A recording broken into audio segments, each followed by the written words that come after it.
5 में से 4 लोग बोल देंगे यूपीएससी क्रैक करना बड़ी अचीवमेंट, हम जॉब क्रिएटर्स बने। क्यों हम सिर्फ सरकारी नौकरी के पीछे भाग रहे हैं? Forge your path. Subscribe to Liftosopher now and claim the strength to transcend your limit. मैं लिफ्टोसोफर और मैंने इस वीडियो का टाइटल रखा है why India is not growing at the pace it should. तो मैं कुछ रीजंस आपको बताऊंगा, आप एग्री कर सकते हो, डिसएग्री कर सकते हो, that's on you. But I am a guy who loves to think, I am a philosopher, I love to think and I am not a philosopher जो किसी अकेडमी या किसी कॉलेज जाके बना हो। I am a philosopher who was born with this talent of thinking. So these are my interpretations. Let's go with that. First of all, India में हम सबसे ज़्यादा किसी भी कॉम्पिटिटिव एग्ज़ाम को आप क्रैक कर लो, आपको पिनैकल पे रख दिया जाएगा क्योंकि आपने एग्ज़ाम क्रैक कर दिया। मुझे ये बताओ, एग्ज़ाम क्रैक करना, हम सिर्फ एग्ज़ाम क्रैक करने को इतना ज़्यादा सेलिब्रेट करते हैं कि हम ये भूल जाते हैं कि वो हमारी पर्सनल अचीवमेंट है, उसका कंट्री पे कोई फ़र्क नहीं पड़ रहा। Let's assume one thing, okay, let's see this thing. तो मैं आपको एक चीज़ बताता हूँ, लेट्स सी दिस। जब कोई बंदा कोई भी एग्ज़ाम क्रैक करता है, हम लेट्स अज्यूम नीट करता है, तो हम उसको पिनैकल पे रख देंगे, हम पूरा समाज रख देगा, कोचिंग इंस्टीट्यूशन तो उसकी ऐसी मार्केटिंग करेंगे कि कोई पीआर एजेंसी कर नहीं सकती, and he is offered crores from those mafias of coaching industry. And मैं आपको एक चीज़ बताता हूँ, अब उस इंसान की ये पर्सनल अचीवमेंट है, इसका कंट्री पे कोई इम्पैक्ट नहीं आ रहा। हर साल नीट का एग्ज़ाम होना है, 30,000 MBBS सीट आई गेस, मोर और लेस, तो हर साल उतने डॉक्टर्स बनने हैं, उसका कंट्री पे कोई इम्पैक्ट नहीं आ रहा। बट उस इंसान की वो पर्सनल अचीवमेंट है, अब उसको लग रहा है मेरी पर्सनल अचीवमेंट ही सब कुछ है, उसने देख लिया कि मेरी पर्सनल अचीवमेंट से ये मेरे को मिल जाता है। अब आप मेरे को बताओ, वो क्यों MBBS में जाके उतनी मेहनत करेगा कि वो कुछ इनोवेशन ला पाए किसी चीज़ में। मान लो आप कोई डिजीज़ है जिसका हमारे पास अभी सॉल्यूशन नहीं है, वो उसको सॉल्व करने का क्यों ट्राई करेगा जब उसको पता है कि सिर्फ एग्जाम क्रैक करने से वैलिडेशन मिलता है। सारा वैलिडेशन तो हमने उसको सिर्फ एग्जाम क्रैक करने में, वैलिडेशन तो भाई उस दिन मिलना चाहिए था ना जिस दिन वो कुछ ऐसा डिस्कवर करके देता मेडिसिन में, या फिर मेडिसिन की कोई ऐसी प्रॉब्लम सॉल्व करके देता हेल्थ केयर की कि जो अभी तक सॉल्व नहीं हो पाई थी। लेकिन हमारी कंट्री में सिर्फ एग्जाम क्रैक करने को इतना पिनैकल पे रख दिया जाता है कि दैट्स ऑल, आपने कर लिया, आपने एग्जाम क्रैक कर लिया, आप अच्छे डॉक्टर बनो ना बनो डजेंट मैटर, आपने नीट क्रैक कर दिया, that was the main thing. सारे कोचिंग इंस्टीट्यूशंस इसमें लगे, नो वन रियलाइज कि भाई चीज़ तो वो है ना, डॉक्टर तो 1000 बन ही रहे हैं, हम अगर मेडिसिन की प्रॉब्लम सॉल्व नहीं कर पा रहे, हम हेल्थ केयर की प्रॉब्लम सॉल्व नहीं कर पा रहे, क्या फ़ायदा मेरे डॉक्टर बनने का?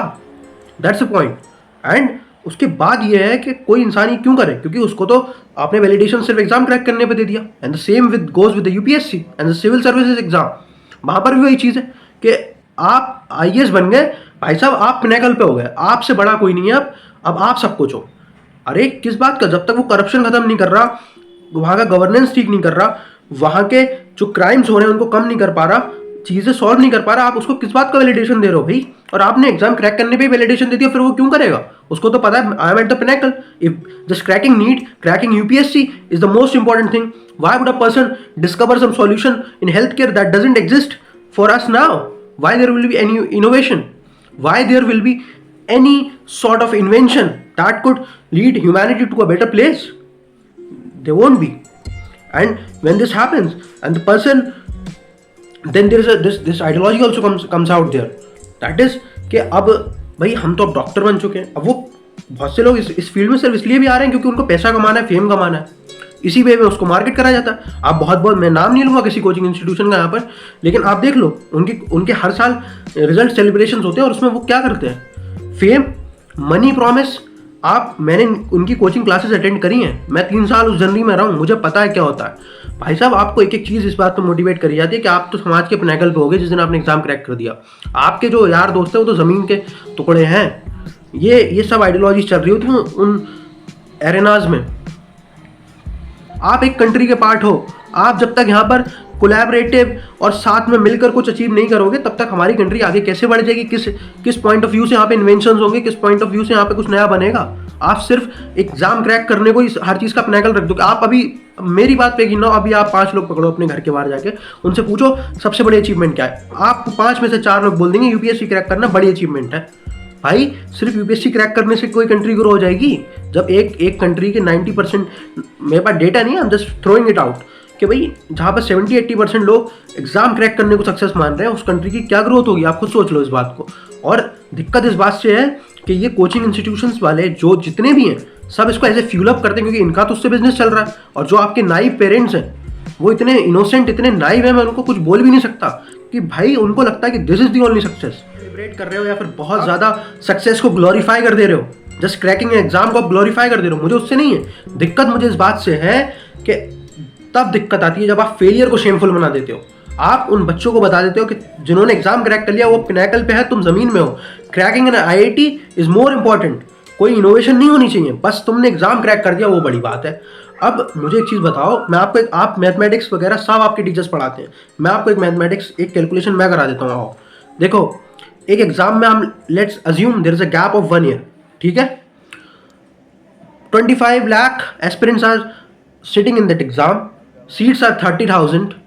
अब मेरे को एक चीज़ बताओ इसमें कि होने तो भाई 30,000 ही सिलेक्ट है ना, कोई कितना भी पढ़ ले कुछ भी कर ले, तो आप उन लोगों को पूरी उनकी लाइफ से काट देते हो। आप बोलते हो this is the most important thing.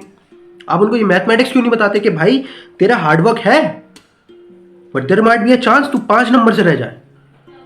इसको हम उसको शेमफुल बताते हैं, उसको हमने पिनैकल पे रख दिया है। तो कोई इनोवेशन क्यों होगा जब आपने सारा कुछ तो उसमें पकड़ा दिया कि भाई तूने एग्जाम क्रैक कर दिया, तू नवाब बन चुका है, तू राजा बन चुका है। मैं अब इसका एक ही मेरे पास इसका एक ही सॉल्यूशन है। जो लोग इस बात को समझ पा रहे हैं, हर फील्ड सेचुरेट हो गई। इंजीनियरिंग एक टाइम पे थी सेचुरेट हो चुकी, ठीक है, और मेडिसिन भी एक वक्त पे सेचुरेट हो जाएगी with the things that are coming. हम सिर्फ अपने पर्सनल अचीवमेंट को, ये कैसा देश प्रेम है, कैसा ये नेशनलिज्म है कि हम अपने पर्सनल अचीवमेंट को इतना ऊपर रख देते हैं कि हम भूल जाते हैं कोलैबोरेटिव वे में हमारी कंट्री आगे बढ़ेगी। हम 10 लोग, हमें वो भी चाहिए जो कुछ नया इन्वेंट करें, हमें सिर्फ वो लोग नहीं चाहिए जो सिर्फ उन्हीं चीज़ों को पढ़े जा रहे हैं और there is no invention, there is no innovation, there is nothing else, just achievement of cracking an exam जो आपसे पहले हजारों लोग कर चुके। गलत नहीं है, सही है एग्जाम क्रैक करना, बट वो पिनैकल नहीं हो सकता। पिनैकल वो होगा जब आप कुछ इन्वेंट करके दोगे, कुछ इनोवेट करके दोगे अपनी कंट्री के लिए। That should be the innovation, that should be your motivation कि मैं कुछ इनोवेट करूंगा। अब अगर इंडिया में कुछ इन्वेंट होती है भाई, या किसी भी कंट्री में कुछ इन्वेंट होता है, वो पूरे इंसानियत, पूरे ह्यूमैनिटी के काम आती है ना। लेकिन इससे ये होता है कि आपकी कंट्री को एक प्लस पॉइंट मिल जाता है, क्योंकि अब सारा जितना भी एक्सपोर्ट होगा सब आपकी कंट्री से होगा। That you have to understand that, उस प्रोडक्ट का, उस सर्विस का जो आप क्रिएट करोगे। तो that's why it is very essential कि हम इनोवेशंस की भी बात करें। सिर्फ एग्जाम क्रैक करने को हम नवाबी ना समझें, and being failing at something it's not shameful. आप ऐसे समझो, there is nothing that can be good that can be achieved without failing. या तो आप लिखे लिखे प्रॉम्प्ट्स पे, लिखे लिखाए रस्तों पे चल लो जहाँ पे आपसे पहले 1000 लोग चले, वहाँ पे आपके चांसेस है कुछ पा लेने के, लेकिन उसमें कुछ नया इनोवेट नहीं हो पाएगा। आपको कुछ नया इनोवेट करना है, आपको फेल होना पड़ेगा 10 चीज़ों पे। किसी को उठा लो आप, सारे लोग आपको फेलियर्स दिख जाएंगे। एंड फेलियर्स को शेमफुल समझना हम इंडियंस को ख़त्म करना पड़ेगा।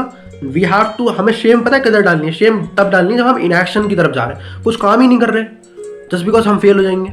हम जॉब क्रिएटर्स क्यों नहीं बनना चाह रहे हैं भाई? क्यों नहीं चाह रहे हम जॉब क्रिएटर्स बने? क्यों हम सिर्फ सरकारी नौकरी के पीछे भाग रहे हैं? और उससे इनोवेशन क्या हो रहा है? वो तो हमारी पर्सनल अचीवमेंट हो जाएगी ना। अगर आप 10 लाख रुपए कमा लोगे सरकारी नौकरी से, आपकी एक अच्छी, आपको एक आइडिया चलता है कि शादी हो जाती है लोगों की अच्छी इस बात से, वाह वही वाह। अरे मैं कह रहा हूँ सब हो गया, तुम्हारा इंडिविजुअल हुआ ना, तुम्हारी कंट्री का क्या फ़ायदा हुआ उससे? तुम्हारी कंट्री का तो उस दिन फ़ायदा होगा जिस दिन कुछ इनोवेट करके दोगे, कुछ इन्वेंट करके दोगे, कुछ डिस्कवर करके दोगे। That's why we need people जो एक अलग रास्ता लें इन एग्जाम्स वगैरह से। जो लोग ये कर रहे हैं उन्हें करने दें, and this should be not considered as the cool thing, और it should not be considered the some sort of pinnacle of success जो वो है। तो इन सब चीज़ों को रहने दो, बट इनको ये मत बना दो कि यही डेफिनेशन ऑफ सक्सेस है। Definition of success should never be a competitive exam in a country which have so much poverty, which have so much population, and where innovation is required to grow it out. Because आप किसी भी exam की preparation कर लो, seat तो limited ही है मेरे भाई, समझो इस चीज़ को। किसी एग्जाम की कर लो आप। मी लिफ्टोसोफर signing off. I hope we all Indians have that much courage, that much thinking ability, that we not just focus on our personal achievement but also on the achievement and growth of our country, which is Bharat. Jai Hind.